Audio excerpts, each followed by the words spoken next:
Hello students, as we discussed in the lecture, I will solve some of the problems through video.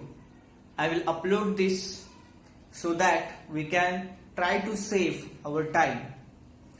Whatever doubts you have related to the numericals, you will ask me in the lectures. तो वहां पे भी हम solve करने की कोशिश करेंगे, साथ में कुछ प्रॉब्लम्स वीडियोस थ्रू सॉल्व करेंगे और जो टॉपिक्स हमने कवर किए हैं सुपरपोजिशन ऑफ वेव्स में, जिसे सब टॉपिक्स जो हमने कवर किए, based on which numericals will be there. Now take this first example. A wave of frequency 500 Hz is traveling with a speed of 3 meter per second. What is the phase difference between the displacement at a certain point at times 1 millisecond apart? And in second case they are asking what will be the smallest distance between two points which are 45 degree out of phase at an instant of time. तो यहां पे पहले जो data दिया है हम उसको collect करते हैं. सो इन data, whenever you are solving problem, state data always. और यहां पे वेव फ्रीक्वेंसी दिया है. So for frequency I denote N, कुछ टेक्स्ट बुक में एफ करके भी डिनोट करते हैं. It is your choice. And travelling with speed 350 metre पर सेकेंड. सो वेलोसिटी भी है अपने पास 350 मीटर पर सेकेंड. सो यहां पे in first case time is given that is 1 millisecond, जिसका एक्चुअल वैल्यू है 0.001 सेकेंड. मिली सेंटीडेसी आपको मालूम है, स्पेशली मिली, माइक्रो, नैनो, इतना याद जरूर रखना. मिली मतलब 10 पावर -3, माइक्रो मतलब 10 पावर -6, नैनो मतलब 10 पावर -9. तो यहां पे हमें टी दिया हुआ है and they are asking what is the phase difference. तो यहां पे लेट अस से 5, जिसको हम फेज डिफरेंस बोलते हैं. They are asking what will be the phase difference. और यहां पे जो बी सेक्शन है, जहां पे हमें what will be the smallest distance between two points which are 45 degree out of phase at the instant of time. यहां पे फेज दिया हुआ है 45 degree. They are asking what will be the smallest distance, जो कि x. Okay, तो यहां पे हमको फ्रीक्वेंसी और वेलोसिटी है. With that we know the formula for velocity is equal to n into lambda, that is applicable to any wave. तो यहां पे लैम्डा का वैल्यू मिलेगा v upon n. Velocity is 350 और n इज 500. सो कैंसिल करने के बाद 5 से डिवाइड करो, that is 10, that is 7. You will get lambda is equal to 0.7. So lambda का मतलब वेवलेंथ है, यू ऑल नो. और पाथ डिफरेंस के लिए we have a formula. Path difference is equal to lambda upon 2 pi into phase difference. But in this case they are asking what will be the phase, what will be the path difference. तो यहां पे phase difference. तो यहां पे पहले case में they are asking what is the phase difference. So I put here phase, और यहां पे I will change it as a path. But इसको भी उल्टा कर दो, तो formula will be again same. Now the path difference is given by the distance traveled by the particle in certain duration of time, that is nothing but v into t, that is velocity into time. path difference मतलब वो जो distance travel किया wave ने with in a certain time duration. यहाँ पे हमें time duration दिया हुआ है 1 मिली सेकेंड. ये फर्स्ट केस की बात है ए वाले पार्ट में. तो अगर मैंने ये फॉर्मूला अप्लाई किया 2 पाई अपॉन लैम्डा, तो हमें पाथ डिफरेंस जो मिलेगा, आई गेस फेज डिफरेंस जो मिलेगा, जो यहाँ पे लेफ्ट साइड में है, is equal to 2 pi upon lambda. Velocity is given 350 meter per second. Time is 10 power minus 3. So you check 2 pi. Lambda भी हमें मिल गया है, कितना है 0.7. So I put it here 0.7. So 2 pi, अब यहाँ पे 0.7 इंटू 10 पावर माइनस 3 अगर आप यहाँ पे यूज करेंगे इसको तो हो जाएगा 0.35. नाउ 2 पाई इंटू सी 0.7 इंटू 1 और ये 0.5 हो जाएगा. So 2 pi into 0.5 becomes only pi, right? So we get here phase difference is equal to pi. Okay? पहले केस में हमारे पास क्या था? They are asking what is the path phase difference. Phase difference के लिए हमें पाथ डिफरेंस फाइंड करना पड़ा. पाथ डिफरेंस का वैल्यू है वेलोसिटी इनटू टाइम, और अगर आप उसको 2 पाई बाई लैम्डा से मल्टीप्लाई करते हो तो आपको फेज डिफरेंस मिल जाएगा. सेकेंड केस में भी आपको क्या करना है? They are asking what is path difference. ठीक है, तो पहले आप ये नोट करो, फिर उसके बाद में आपको सेकेंड वाला पार्ट बताता हूं. सो नाउ आपने नोट कर लिया, तो मैं ये वाला पार्ट जो है पोर्शन रिमूव कर रहा हूं. अब यहाँ पे नोट करें कि ये जो फेज डिफरेंस है, now I do here path difference, क्योंकि सेकेंड केस में फेज डिफरेंस दिया हुआ है और यहाँ पे हम लोग करेंगे फेज डिफरेंस. तो यहाँ पे हो जाएगा लैम्डा अपॉन 2 पाई, और यहाँ पे फेज डिफरेंस जो है उन्होंने दिया है 45 डिग्री. तो ये जो डिग्री है फर्स्ट ऑफ ऑल उसको कन्वर्ट करो रेडियंस में, ये पाई बाय 4 है. तो now I put it here pi upon 4. Pi and pi cancel, lambda upon 2 into 4 will be 8. But what is your value of lambda? Lambda जो हमें मिला था वो कितना था? 0.7 अपॉन 8. तो नाउ इसको डिवाइड करना है 8 से, ये हो जाएगा 0.0. 8 जा 64, 6 रह जाएंगे 875 metre. So lambda is equal to 8.75 centimetre. That is your path difference. Okay, basically आपको जो क्वेश्चन में डेटा दिया है आप उससे पहले वेवलेंथ फाइंड किए. वेवलेंथ फाइंड करने के बाद पहले केस में आपको फेज डिफरेंस पूछा था, तो पाथ डिफरेंस तो मालूम करना है. पाथ डिफरेंस फाइंड किया वेलोसिटी इनटू टाइम से, और आपने बेसिकली ये फॉर्मूला यूज किया. Okay, now see here second part. तो ये अभी पहले पार्ट का है, इसको भी हम लोग रिमूव करेंगे. और ये part number B.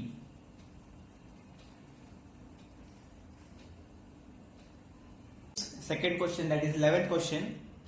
A sound waves in a certain fluid medium is reflected at an obstacle to form a standing wave. So the distance between two successive nodes is 3.75. So you can consider like, suppose this is a container and here is an obstacle. The wave must be traveling in this like this, or कुछ भी जैसे fundamental frequency of vibration देखा हमने, या फिर उसमें higher order of frequencies भी देखे थे कि second mode of vibration, third mode of vibration. Even यहाँ पे उन्होंने कोई स्टेट नहीं किया कि वो कौन सा मोड ऑफ वाइब्रेशन है, बट यहाँ पे एक कंडीशन दिया हुआ है कि the sound wave is reflected at an obstacle. अब रिफ्लेक्ट होता है मतलब यहाँ से फॉर एग्जाम्पल रिफ्लेक्ट होता है, तो till that reaching point we can consider कि यहाँ पे एंटी नोड है, यहाँ पे नोड है, अगेन यहाँ पे एंटी नोड, यहाँ पे नोड है. और अगर मान भी लीजिए अगर आप बेसिक भी मोड कंसिडर करते तब भी क्या होता, in basic mode also the sound waves is reflected like this. तब भी यहाँ पे हम बोल सकते हैं कि एंटी नोड है बट नोड है। बट उन्होंने पॉइंट में मेंशन किया है कि distance between two successive node, मतलब मान लीजिए कि कम से कम ये हायर नोड होगा। अब distance between two successive node is 375, इसका मतलब है डेटा में हमको दिया है लैम्बडा बाई 2 इज 3.75, क्योंकि distance between two successive node मतलब कितना होता है lambda by 2। Distance between two successive anti node is also lambda by 2। हाँ, अगर कॉन्जिक्यूटिव नोड और एंटी नोड के बीच में डिस्टेंस कितना है लैम्बडा बाई 4। तो अगर यहाँ पे ऐसा दिया है तो हम बोल सकते हैं कि lambda is equal to 2 into 3.75, that is how much 7.5, और वो सेंटीमीटर। ठीक है, तो लैम्बडा इज इक्वल टू 3.75 है, दैट इज 7.5। तो lambda is equal to 7.5 into 10 power minus 2 metre में मैंने कन्वर्ट किया। ठीक है, अब उसके बाद they are saying the velocity of the sound v is equal to 1500 metre पर second. So find the frequency. Basic question है, फॉर्मूला है v is equal to n lambda, तो n will be v upon lambda. Velocity है 1500 और divide by 7.5 into 10 power minus 2, इसको divide कीजिए, आपको आपका आंसर मिल जाएगा। ये 10 पावर माइनस 2 ऊपर लेकर जाता हूं तो प्लस हो जाएगा, और ये 1500 को मैं थोड़ी देर के लिए 15,000 कंसिडर करता हूँ, 7.5 को 75 कंसिडर करता हूँ। 75 वन जा 200, so 200 into 10 power 2, so nothing but n is equal to 2 into 10 power 4 hertz। ठीक है, ये हो गया आपका फ्रीक्वेंसी 10 पावर 4 hertz, जिसको आप n is equal to 20 kilohertz भी बोल सकते हैं। बुक में आंसर 20 किलो हर्ट्स दिया हुआ है। ओके, सो यहाँ पे फॉर्मूला वही है, v is equal to N lambda, but हमको उन्होंने एक कंडीशन दिया है कि डिस्टेंस बिटवीन टू नोड्स। अगर यहाँ पे यही सेम क्वेश्चन में अगर distance between to anti node भी देते, या अगर डिस्टेंस बिटवीन नोड और एंटी नोड देते तो फिर लैम्बडा बाई 4 हो जाता। ठीक है, तो they can change the condition according to the data they want to put. So now let us discuss problem number 14। Two wires of same material and same cross section are stretched on a sonometer। Sonometer एक apparatus है जहां पे हम लोग ये vibrating strings का experiment करते हैं, जहां पे दो रिजिड्स सपोर्ट होते हैं और ये wire will be hang between these 2 points, और यहां से एक मास को हैंग किया जाता है। ठीक है, ये एक तरह का बोर्ड होगा जिसपे ये सेटअप होगा, जिसमें यहाँ पे एक एंड से वायर को हैंग करते हैं, और यहाँ पे there will be one pulley over which this wire will be hang, और ये हमारे सिलेबस में है ऑलरेडी सोनोमीटर, जिसको हम पढ़ेंगे। तो यहाँ पे कंसेप्ट डेटा में हमको क्या अवेलेबल दिया है कि सोनोमीटर में one wire that is loaded with 1.5 kg, another wire is 6 kg, मतलब अपने पास पहले में टेंशन T1 जो है वो है 1.5 kg and T2 is equal to 6 kg। ठीक है, और vibrating length of the first wire is 60 metre. So vibrating length मतलब L1 is, sorry capital L1 लेते हैं, L1 is 60 centimetre sorry, and जिसको हम कन्वर्ट कर सकते हैं मीटर में 0.6 मीटर, और L2 जो है and its fundamental frequency, L2 नहीं दिया है तो हम उसको थोड़ी देर के लिए क्वेश्चन उठाएंगे। Fundamental frequency of vibration is same for both the wires, मतलब यहाँ पे N1 is equal to N2, that is fundamental frequency of the both the wire। अब vibrating string में the formula for fundamental frequency is n is equal to 1 upon 2L under root T upon M। तो यहाँ पे N1 is equal to 2L1 T1 M1, but since the material is same, जैसे कि N2 के लिए क्या हो जाएगा 1 upon 2L2 under root T2 M2। अब यहाँ पे दोनों का फ्रीक्वेंसी सेम है और मटेरियल सेम है, तो ये मास पर unit length that is linear density जो है वो सेम हो जाएगा। तो यहाँ पे अननोन थिंग्स या अच्छी जो थिंग्स सेम है वो है फ्रीक्वेंसी। तो अगर हम दोनों को इक्वेट करते हैं, for example 1 upon 2L1 is under root T upon M is equal to 1 upon under root 2L2 under root T1 यहाँ पे और T2 upon M।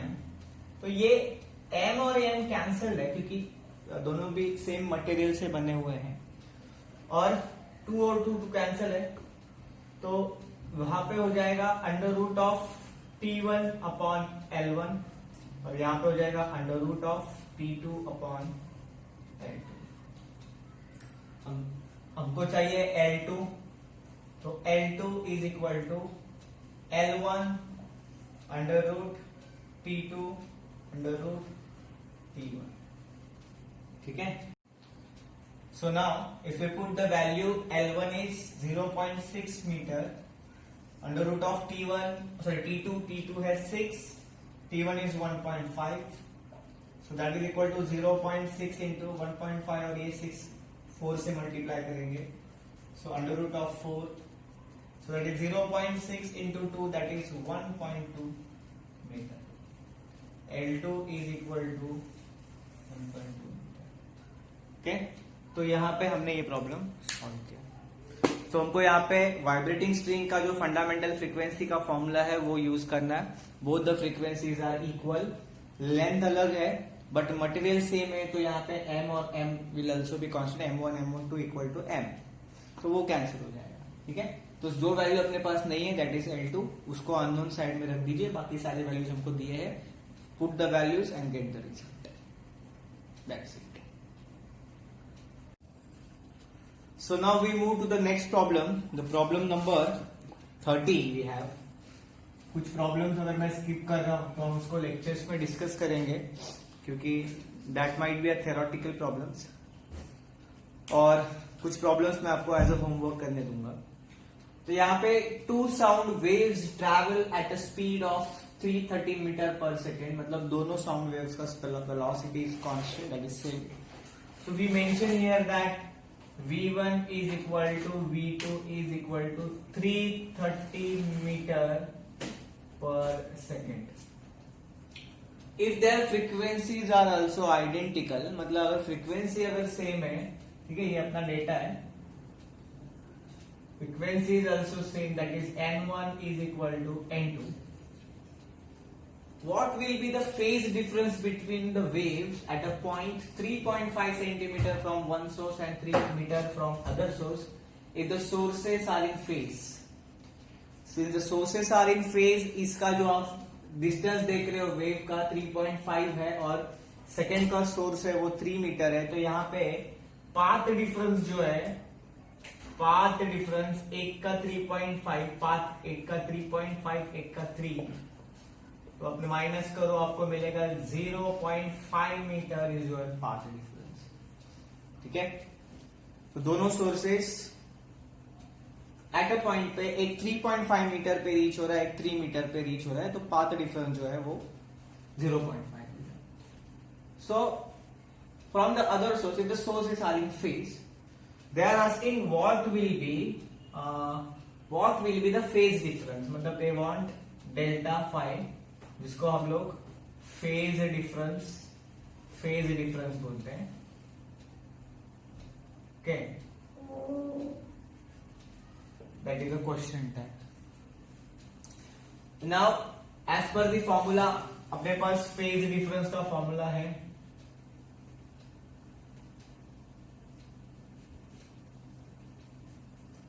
Phase difference will be 2 pi upon lambda into path difference. हमेशा याद रखना कि यहाँ पे phase difference होगा तो यहाँ पे 2 पाई होगा। पाथ डिफरेंस रखूंगा तो lambda will be about 2 pi will be down. तो यहाँ पे फेज डिफरेंस में आई पुट डेल्टा फाई और वैल्यू है 2 pi upon lambda into what is my path difference. Path difference is 0.5, ठीक है। But actually I don't know what is the value of lambda. तो अगर आपको लैम्डा फाइंड करना है, v is equal to n lambda, therefore lambda is equal to v upon n। तो v है 330 और 540 इज फ्रीक्वेंसी। अब 3 से डिवाइड करो, यहाँ पे हो जाएगा 18, ऊपर है 11, इसको 11 इसको 18। सो 18 6 108 अगेन 0 1 meter.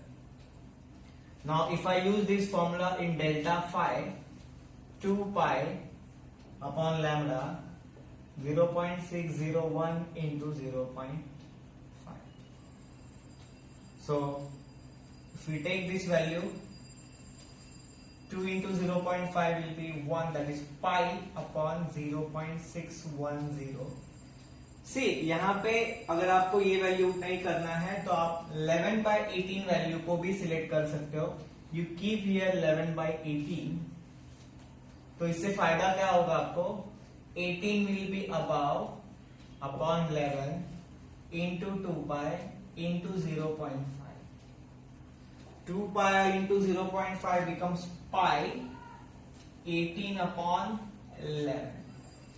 तो अगर आप इसको डिवाइड करेंगे 18 को 11 से, क्या मिलेगा देखो, 1.7 का 70 कर दो, डॉट डाल दो यहाँ पे, 63 पाई रैड।